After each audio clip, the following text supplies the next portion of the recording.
ان کا یہ 10 ایک ممالک کی میں آپ کو ڈیٹا بتا رہا ہوں. اس وقت جو ہمارا کام چل رہا ہے اور ہمارا یونٹ کام کر رہا ہے اس میں یہ چیز بڑھ رہی ہے. ہم یہ 10 ممالک سے اس کو ایکسپینڈ کر رہے ہیں, ایکسچینج آف انفارمیشن.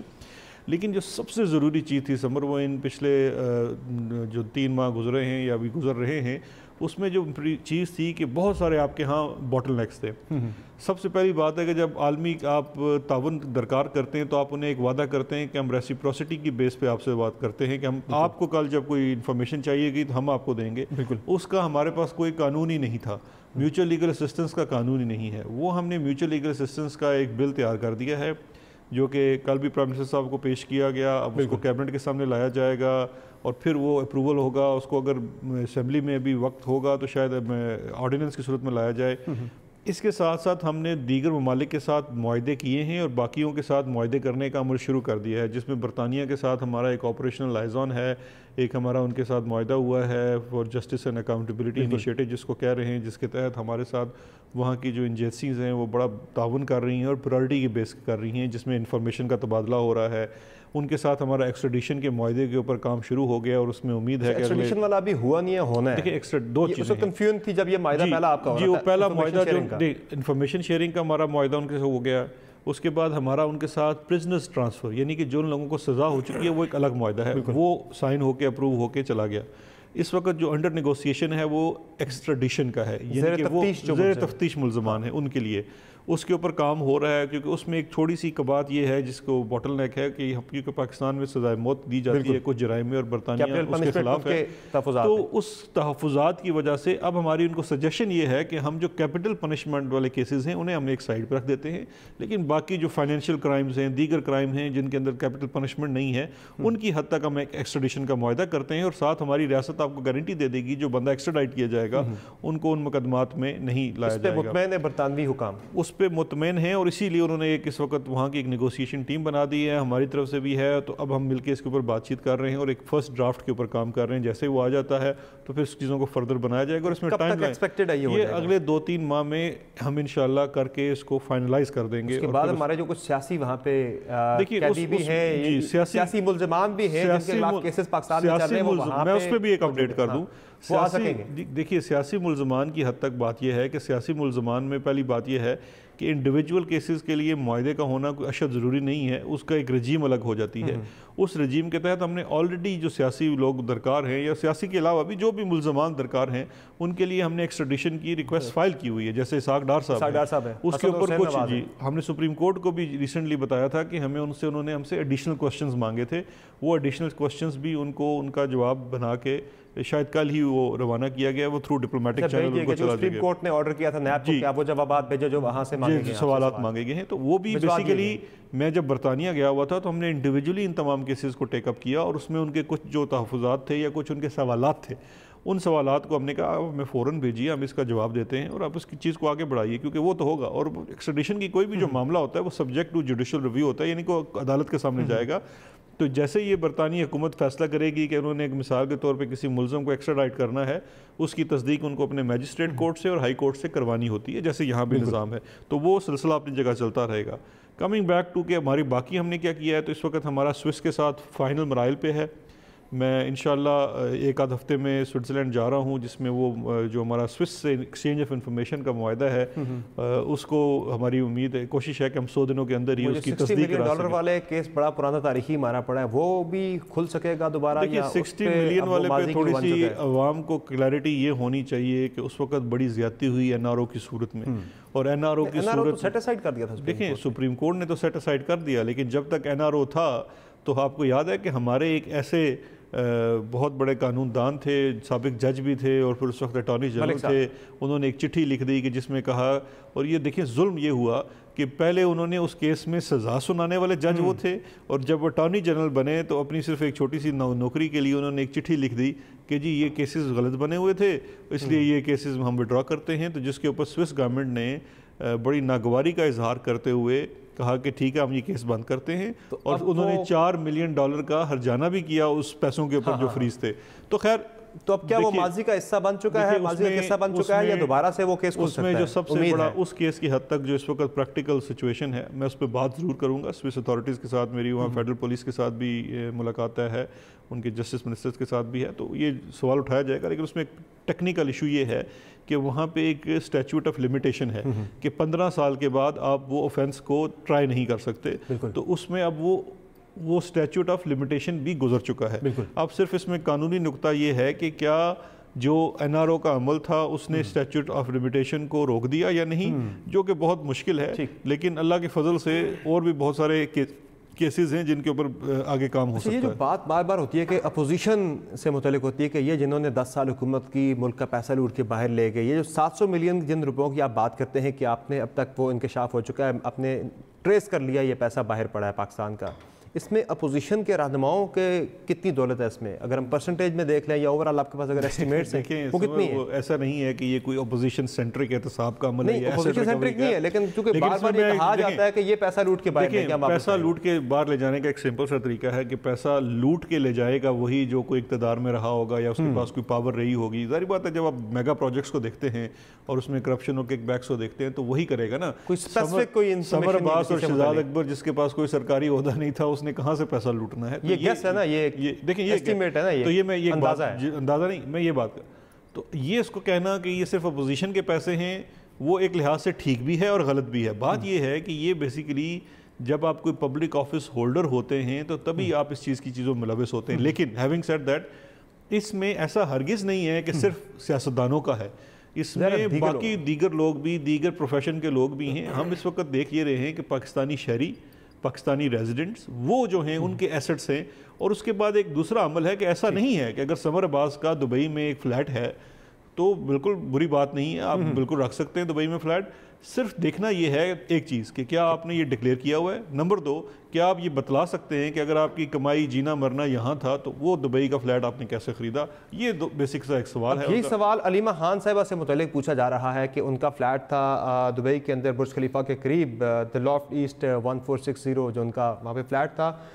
تقریباً 7 کروڑ 40 لاکھ اس کی مالیت بتائی جاتی ہے. اس پہ انہوں نے پینلٹی پے کی ہے پاکستان میں ڈکلیئر نہ کرنے پہ.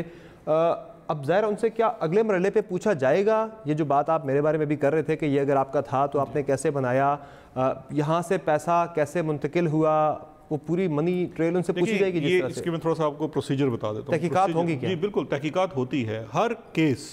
دیکھیں جب آپ کو جس وقت بھی FIA نے نوٹسز دیے، FBR نے نوٹس دیے، جب جائیداد کا معاملہ آتا ہے کہ آپ کی جائیداد ہے تو اس کا پہلا پوائنٹ ہمیشہ ٹیکس کا ہوتا ہے کہ آپ ان سے پوچھتے ہیں کہ جی یہ آپ نے کیسے دیا اور اس کے اوپر آپ نے ڈکلیئر نہیں کیا ہوا تھا ٹیکس.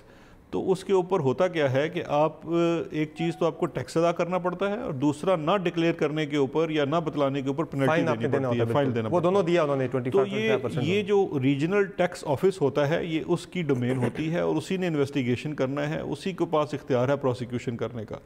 اس کے بعد اگر وہ شخص پبلک آفس ہولڈر ہے، دیکھیے اس پرٹیکولر کیس میں سوال یہ پیدا ہوگا کہ کیا علیمہ خان کوئی پبلک آفس ہولڈر تھی؟ اگر پبلک آفس ہولڈر ہیں اور یہ چیز انہوں نے ڈکلیئر نہیں کی ہوئی تو پھر یہ سوال پیدا ہو سکتا ہے کہ یہ ایسٹ بیونڈ نون سورس ہے. اس قانون کا اطلاق پرائیویٹ پولیٹیکلی ایکسپوز پرسن تو اس کیٹیگری میں تو آ جاتی ہیں. پولیٹیکلی ایکسپوز پرسن میں یہ ان کے اہل و عیال میں تو آ جاتے ہیں نا.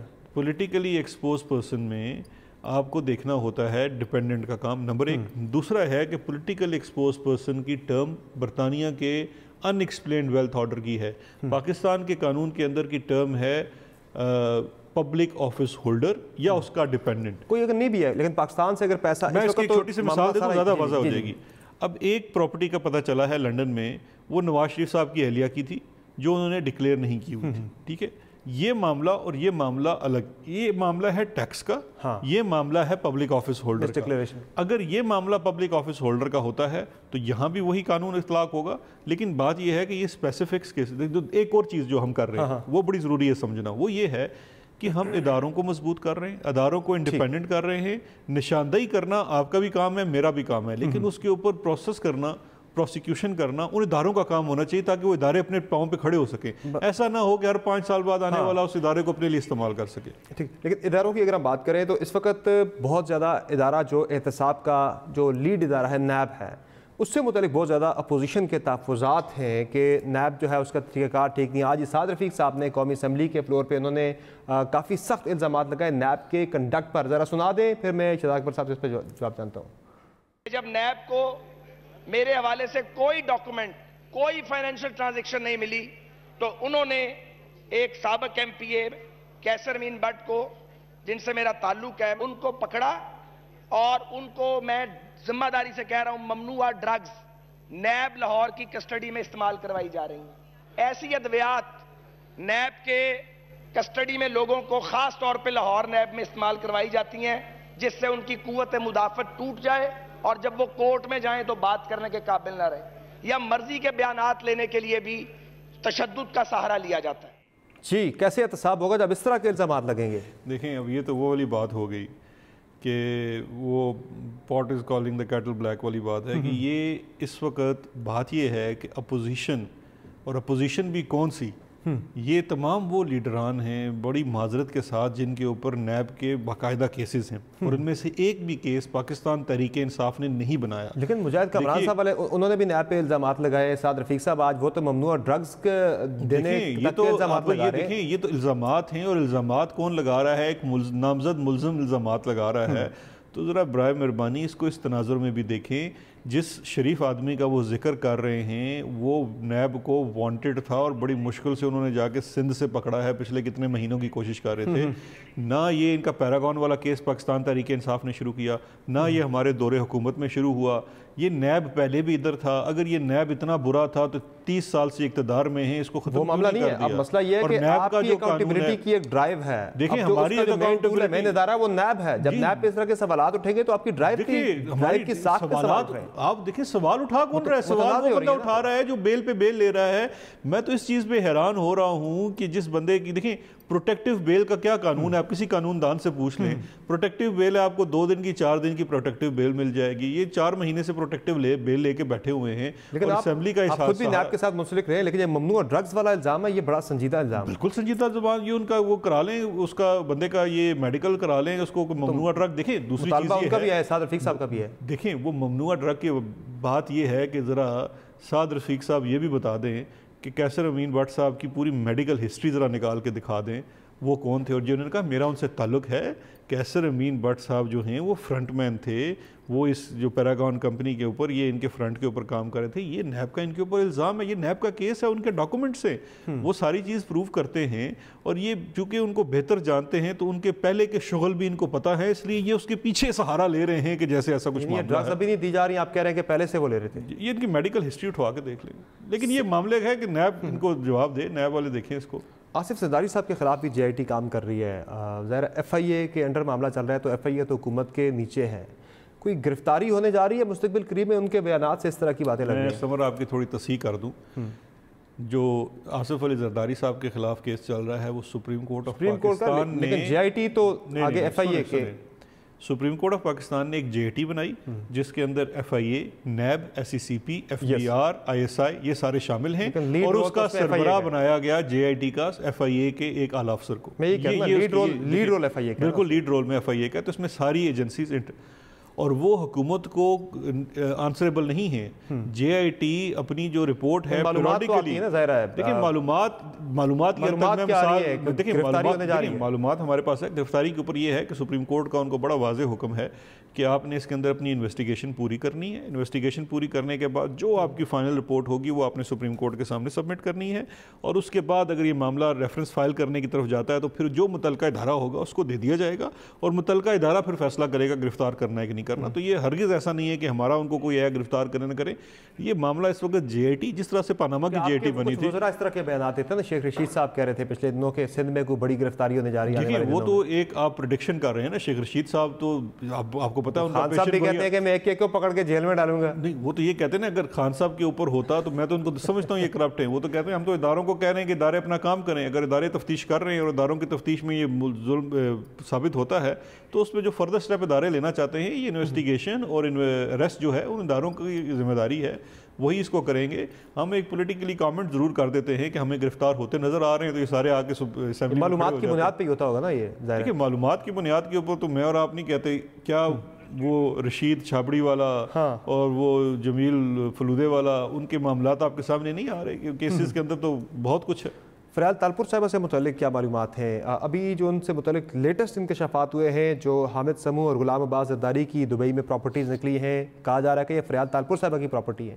کیا ان کے بارے میں معلومات مل سکی ہیں؟ دیکھیں یہ تو معلومات میں سمجھتا ہوں آپ کے ایک بھائی کے شو میں کل رات کو میں نے بھی دیکھی، مجھے بھی کسی نے کلپس فارورڈ کی ہے اور وہ چیزیں انویسٹیگیشن ہو رہی ہیں. میرا بیکاز چونکہ ڈائریکٹ ان چیزوں سے معاملہ ہے، میں دیکھتا ہوں احتساب کیا تو مجھے اس پہ کامنٹ کرنا آن گوئنگ انویسٹیگیشن کے اوپر کسی بھی. دیکھیے جب آپ انویسٹیگیشن ہو رہی ہوتی ہے تو آپ کے پاس اس وقت بہت ساری معلومات ہوتی ہے، لیکن جو ایز انویسٹیگیٹنگ ادارہ جو اس کے ساتھ منسلک ہیں ان کے لیے بڑا مشکل ہو جاتا ہے چیزوں پہ کامنٹ کرنا، کیونکہ دیکھیے جب تک بات عدالت میں فائل نہیں ہو جاتی اس وقت تک ہماری طرف سے اس پہ کامنٹ کرنا یا اس پہ یہ تصدیق کرنا یا تردید کرنا مناسب نہیں ہے. ڈی جی نیب لاہور کو نہیں پتا تھی یہ بات؟ نہیں وہ اب دیکھیں ڈی جی نیب نے اپنی قبر میں جانا ہے، میں نے اپنی قبر میں جانا ہے، میں ان کے لیے کیوں کروں؟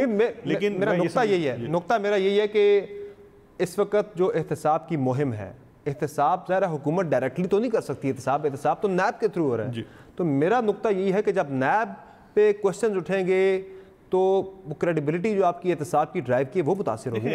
یہ میں نہیں سمجھتا کہ کریڈیبلٹی متاثر ہوتی ہے، کیونکہ اگر نیب کے اوپر سوال اٹھاتے ہیں سعد رفیق صاحب یا شہباز شریف صاحب جو کہ خود نیب کے ملزم ہیں، ایک گرفتار ہیں، دوسروں کے اریسٹ وارنٹ پڑے ہوئے ہیں، اپنی پری اریسٹ بیل کے اوپر ہیں اور وہ ساری چیزیں ہیں، تو میں اس کرٹیسزم کو تو کوئی مناسب نہیں سمجھتا. کوئی انڈیپینڈنٹ آدمی بات کرے تو اور بات ہے. آپ نے پریس کانفرنس کی تھی جس میں آپ نے کہا تھا پنجاب حکومت کا آپ نے کچھ ریکارڈ وغیرہ آپ نے دکھایا کہ یہ being custodian of the state record, جب وہ وزیر اعلیٰ تھے آپ نے جہاز کے استعمال سے متعلق جو اخراجات کیے گئے گفٹس تحفے طائف سے متعلق وہ آپ نے کہا کہ ہم یہ نیب میں دینے لگے، خود فریق بنیں گے اس کیس میں نیب میں.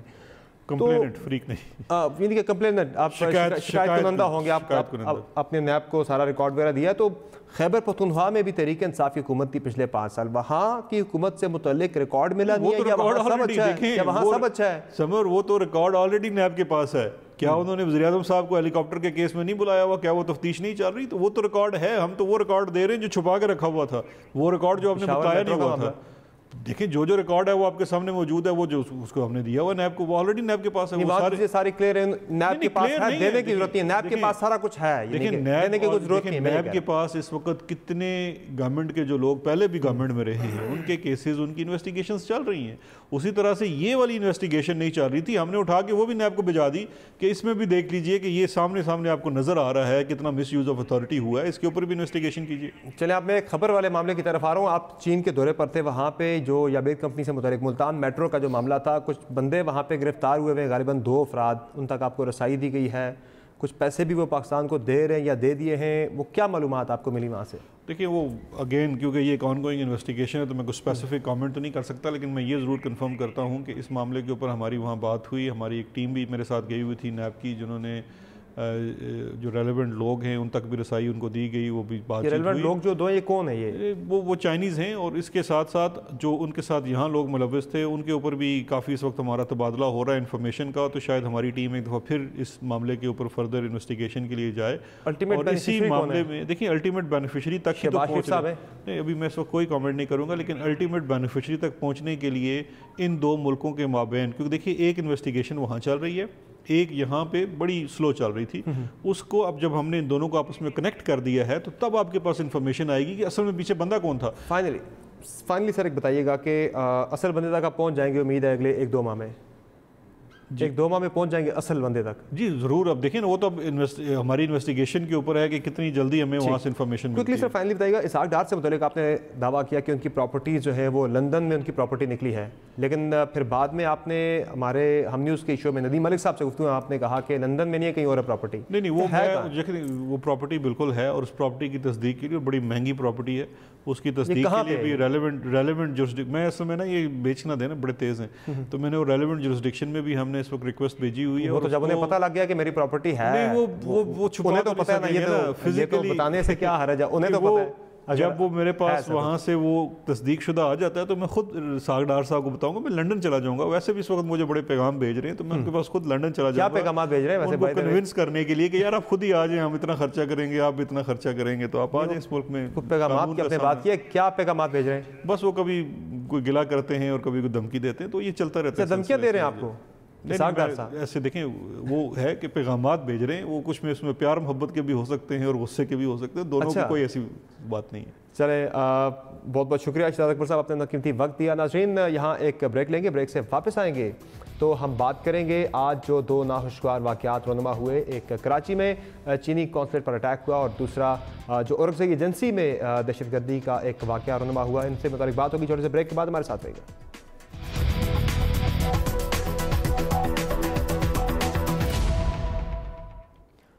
ویلکم بیک دا شو. اور اب بات ہو جائے اس سیگمنٹ میں جو آج دو دہشت گردی کے واقعات رونما ہوئے. ایک کراچی میں چائنیز قونصل خانے کو نشانہ بنایا گیا جسے ہمارے پولیس اور رینجرز کے اہلکاروں نے بہادری کے ساتھ ناکام بنا دیا اور تینوں حملہ آور جو تھے دہشت گرد تھے انہیں قونصل خانے میں گھسنے سے روک دیا اور دو اہلکار اس میں انہوں نے اپنی جان کی قربانی بھی پیش کی. اور اس کے علاوہ آج اورکزئی میں بھی ایک دھماکہ ہوا جس میں 30 سے زائد قیمتی جانیں ضائع ہوئی ہیں. اور یہ دونوں جو واقعات ہیں وزیر اعظم عمران خان کا کہنا ہے کہ یہ سوچی سمجھی منصوبہ بندی کے تحت دونوں آج دہشت گردی کے واقعات کیے گئے ہیں.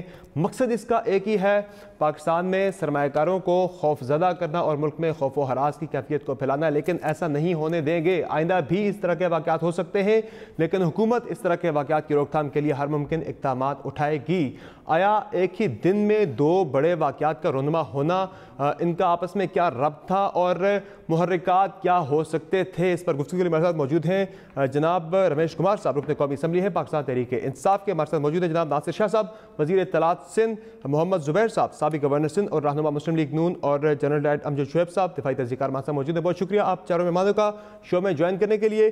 رمیش کمار صاحب, اگر ہم بات کریں آج کے اس حملے کی, بالخصوص دونوں کی اگر ہم بات کریں, ایک طرف لوئر اورکزئی میں آج اٹیک ہوا, 30 سے زائد قیمتی جانیں وہاں پر ضائع ہوتی ہیں, اور اس کے علاوہ سندھ میں جو ہم آج دیکھتے ہیں کراچی میں چائنیز قونصلیٹ کو نشانہ بنایا جاتا ہے. خان صاحب کا کہنا ہے کہ دو لنکڈ ہیں آپس میں واقعات اور آئندہ بھی اس طرح کے واقعات ہوں گے. ہم الرٹ ہیں. الرٹنس کی اگر ہم بات کریں کہ اگر آپ الرٹ ہیں تو اس کی روک تھام کے لیے بیسیکلی کیا ہوگا؟ خان صاحب نے تو کہا ہم روکیں گے, لیکن نیشنل ایکشن پلان ایک ترتیب دیا گیا تھا, اس پر عمل درآمد پہلے بھی نہیں ہو سکا. اب آپ کی گورنمنٹ کتنی فوکس ہو کے اس پہ عمل درآمد کرے گی تاکہ روک تھام کیا جا سکے؟ ایک تو چیز کلیئر ہے کہ ہمارے ملک کے اندر جتنی بھی پولیٹیکل پارٹیز ہیں دہشت گردی کے حوالے سے ساری اکٹھی ہیں کہ نیشنل ایکشن پلان کے اوپر امپلیمنٹیشن ہونی چاہیے. اور آج سی پیک کو جس طریقے سے چائنیز اور ہمارے ریلیشن کو خراب کرنے کی جو کوشش کی گئی, آج بھی پوری اسمبلی اس چیز کے اوپر متفق تھی, مذمت کر رہی تھی. اور آج میری جو اسپیچ تھی میں نے اپنا شروعاتی ان دو پولیس والوں سے کیا کہ جنہوں نے اس لاس کو کم کیا. لاس تو ہوا مگر اس لاس کو کم کیا. اگر وہ دو جانیں ان کی اگر وہ اپنے آپ کو شہید نہیں کراتے, ان کی رکاوٹ نہیں بنتے تو آج یہ نقصان بڑا ہو سکتا تھا. میں نے اپنی اسپیچ میں شروعات ہی یہ کی. تو پہلی چیز تو یہ کہ چائنا اور پاکستان کے جو ریلیشن ہے وہ کبھی بھی ایٹ اینی کاسٹ خراب نہیں ہوں گے. ایسے دہشت گردوں کے عزائم پہلے بھی جب بھی پاکستان ترقی کی طرف گامزن ہوتا ہے تو یہی رکاوٹیں آتی ہیں. یہی رکاوٹیں, یہ ابھی سے نہیں, یہ ماضی سے یہ چیزیں چلتی آ رہی ہیں. مگر اب تو کافی دہشت گردی کم ہوئی ہے. مگر آج بھی جو یہ دو واقعات ہوئے, میں سمجھتا ہوں ہمیں الرٹ رہنا چاہیے کہ اب پاکستان جو ترقی کی طرف جا رہا ہے اور پاکستان نے جو اب انٹرنیشنلی فارن ریلیشن کے حوالے سے جو آنکھیں دکھانا شروع کی ہے, کیونکہ پہلے امریکن پریزیڈنٹ کوئی ایسی بات کرتا تھا تو کوئی بات نہیں کرتا تھا, مگر آج یہاں سے جو جواب جاتا ہے تو وہ بھی ایک ہے کہ ہمیں یہ بھی سوچنا چاہیے اور یہ بھی نہیں ہمیں بھولنا چاہیے کہ امریکہ آج بھی سپر پاور ہے, اس کا انفلوئنس مختلف کنٹریز کے اوپر ہے. اور ہمارے ملک کے اندر دوسری جو ملکوں کی جو ایجنسیز ہیں ان کا بھی ایک نیٹ ورک پہلے سے موجود ہے. ہاں وہ پہلے بہت زیادہ ایکٹیو تھا, آج اس لیول پہ ایکٹیو نہیں ہے. تو مگر پھر بھی ہمیں اس حوالے سے, اور اس کے بعد جو لا انفورسمنٹ ایجنسیز نے جس طریقے سے 1-2 گھنٹے اور SSP خود وہاں پہ موجود رہا, رینجرز موجود رہی, اور جس طریقے سے انہوں نے کیا کام, چیف منسٹر بھی ایکٹیو ہو گئے, گورنر بھی ایکٹیو ہو گئے. آپ کی نظر میں سی پیک ریلیٹڈ یہ ایک ایکٹیویٹی چائنا کو مطلب چائنیز پیپل, کیونکہ وہاں دھماکے ہمارے پاس تو روٹین بن گیا ہے نا انٹرنیشنلی. ایک 2 واقعات ہوئے نا ایک دن میں, تو چلے چائنا کے قونصلیٹ کو بالخصوص ٹارگٹ کیا گیا, دوسرا آج ایک اور اسی دن خان صاحب کے نزدیک دونوں انٹر لنکڈ ہیں. یہ دونوں ایک سوچی سمجھی سازش کا نتیجہ کہ ملک کو دہشت گردی, جو ایک انویسٹرز جو ملک کے اندر آئے ہیں, ملک کے اندر جو ہم UAE کو دعوت دے رہے ہیں, ہم سعودی کو دعوت دے رہے ہیں کہ آپ گوادر میں آئیں, اور آج جو یہ تانے مان جو اشارے بھی دیے کہ بھئی بلوچستان سے وہ لوگ تھے جو یہاں پہ انوالو تھے, تو یہ ایک قسم کی سازش ہے پاکستان کے خلاف. مگر پاکستان کی ساری پولیٹیکل پارٹیز, پاکستان کی لا انفورسمنٹ ایجنسیز پاکستان کی ایک ایک انچ کی حفاظت کے لیے اکٹھے ہیں اور اکٹھے رہیں گے. بالکل, اور پولیٹیکل فورسز کو بھی دوبارہ سے ہمیں دیکھنا ہوگا کہ ایک ہی پیج پر نظر آئیں, جس طرح سے ہمیں 2014-15 میں نیشنل ایکشن پلان بناتے وقت نظر آئی تھی. ناصر حسین شاہ صاحب, آپ آج موجود تھے بریفنگ کے اندر جب چیف منسٹر صاحب کو بریفنگ بھی دی گئی. پہلے تو بتائیے گا کہ یہ جو بریفنگ میں کیا بات سامنے آئی, مقصد کیا تھا ان حملہ آوروں کا, اور اس کے ساتھ ساتھ حملہ آوروں سے متعلق بھی تفصیلات شیئر کی گئی ہیں. کیا تفصیلات ہیں؟ بتایا جا رہا ہے کہ ایک جو حملہ آور ہے وہ ملازم تھا بلوچستان گورنمنٹ کا. بسم اللہ الرحمن الرحیم, اللہم صلی علی محمد و آل محمد. دیکھیں, یہ بڑا افسوسناک واقعہ تھا آج کا, لیکن بروقت لا انفورسمنٹ ایجنسیز اور خاص طور پر ہماری پولیس, اور اس میں بھی ہماری جو لیڈی پولیس افسر ہیں, SP ہیں, وہ یا ہمارے SSP پیر محمد شاہ صاحب اور دیگر رینجرز کے ہمارے جوان اور دیگر لا انفورسمنٹ ایجنسیز نے بروقت کارروائی کی. اس وجہ سے یہ نقصان کم ہوا. نقصان ہوا, ہمارے 2 اہلکار شہید ہوئے, 2 شہری بھی شہید ہوئے جو وہاں پہ ویزا پروسیسنگ کے لیے آئے ہوئے تھے. ان سب کے لواحقین سے ہماری اظہار ہمدردی بھی ہے اور دلی افسوس بھی ہے اس بات کا. اور یہ دہشت گرد بھی مارے گئے, بالکل ان کا تعلق اس وقت تک جو رپورٹس ہیں وہ یہی ہیں کہ بلوچستان سے ہے, اور ایک کہیں پہ ملازم بھی تھا, جیسے گھوسٹ ملازم ہوا کرتے ہیں, اس طرح کا یہ ہے سلسلہ جو ہے. کئی جگہوں پہ اس طرح کی شکایت آتی ہیں. اور یہ اصل ایشو دیکھیں آپ, ابھی جو میرے بھائی میرے بڑے محترم ہیں رمیش نے جو باتیں کی بالکل صحیح کی, اور انہوں نے یہ کہا کہ ابھی ان کی جو کارروائی ہیں وہ ایکٹیو نہیں ہیں. ہمارے دشمن بہت زیادہ ایکٹیو ہیں.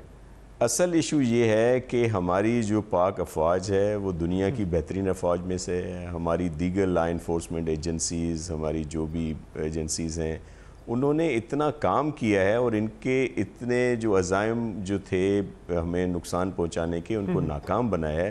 آئے دن بڑے گروہ پکڑے جاتے ہیں, کیونکہ وہ چاہتے ہیں کہ یہاں پہ بہت زیادہ تباہی پھیلائیں, اور ان کے جو عزائم ہیں, اور اس میں جو بھی پاکستان کا دشمن ہے, وہ جتنے بھی پاکستان کے دشمن ہیں وہ سب اس کے دوست ہیں. ان کا آپس میں ایک لنک ہے, اس میں ہمارے دشمن ممالک بھی شامل ہیں, دیگر یہ دہشت گرد اور دوسرے لوگ سب وہ آپس میں اکٹھے ہو گئے ہیں.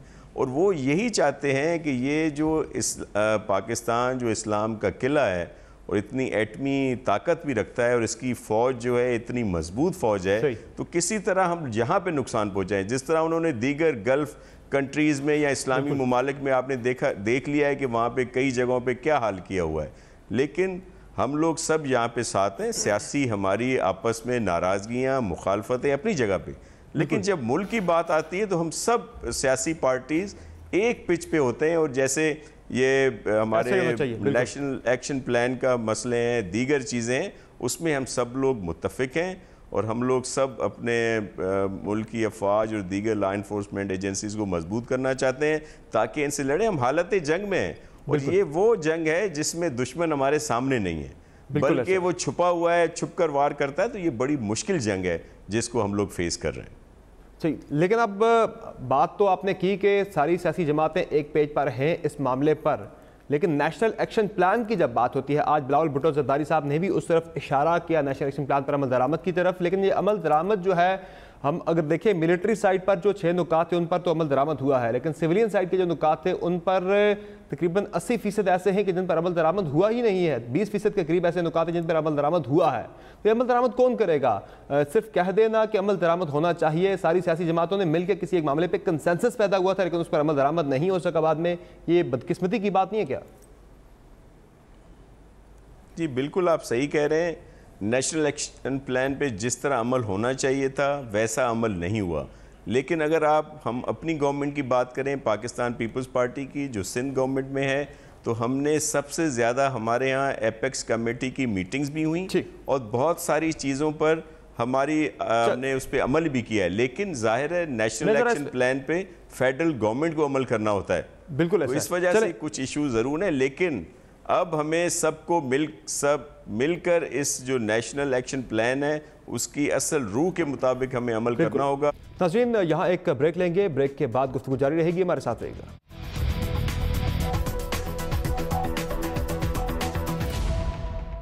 ویلکم بیک ٹو شو، ہمیں جوائن کیا ہے لیفٹیننٹ جنرل ریٹائرڈ امجد شعیب صاحب نے۔ جنرل صاحب آج جو 2 واقعات دہشت گردی کے رونما ہوئے اورکزئی میں بھی اور کراچی میں بھی، آپ کی نظر میں ان کے محرکات کیا ہو سکتے ہیں؟ خان صاحب کے نزدیک خان صاحب تو کہتے ہیں کہ ہمیں پہلے سے پتا تھا کہ یہ واقعات ہونے ہیں لیکن جگہ نہیں معلوم تھی اور آئندہ بھی اس طرح کے واقعات ہو سکتے ہیں، ہمیں الرٹ رہنا ہے۔ تو کیا لگتا ہے یہ چائنا اسپیسیفک یہ ایکٹیویٹی تھی سی پیک کو متاثر کرنے کے لیے، یہاں پہ سرمایہ کاروں کو خوفزدہ کرنے کے لیے، یا پھر اس کا مقصد آپ کو اس سے کوئی بڑا لگتا ہے؟ بسم اللہ الرحمن الرحیم۔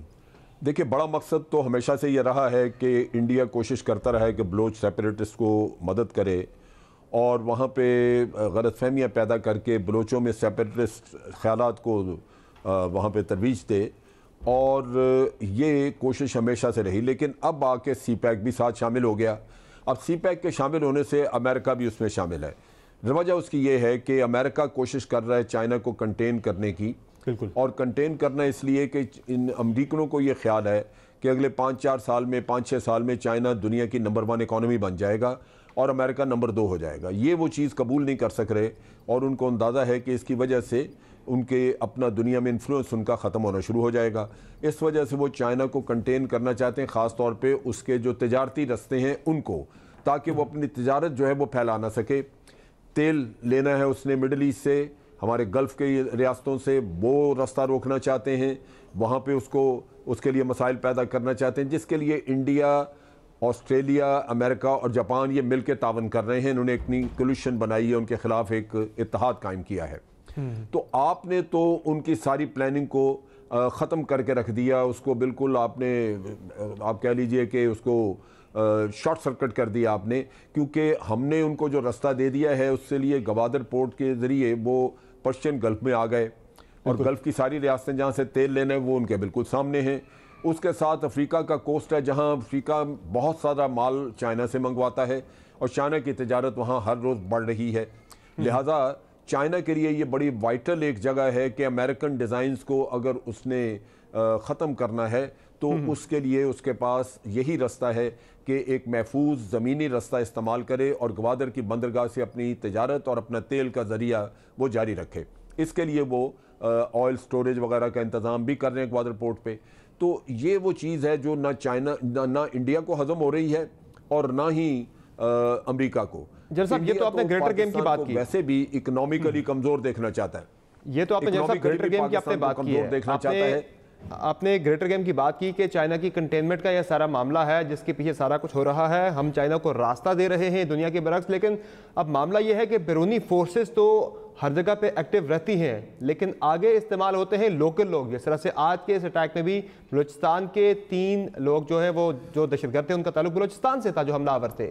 تو بیسیکلی لوکل لیول پہ تو ان چیزوں کو کنٹرول کرنے کے لیے نیشنل ایکشن پلان ہم نے ترتیب دیا تھا لیکن اس پر عمل درآمد نہیں ہو سکا، تو پھر کون ذمہ دار اس کا ٹھہرا؟ بیرونی طاقتیں تو اپنی جگہ پر، لیکن لوکلی بھی ہمیں اپنی ذمہ داریوں کا احساس کرنا ہوگا۔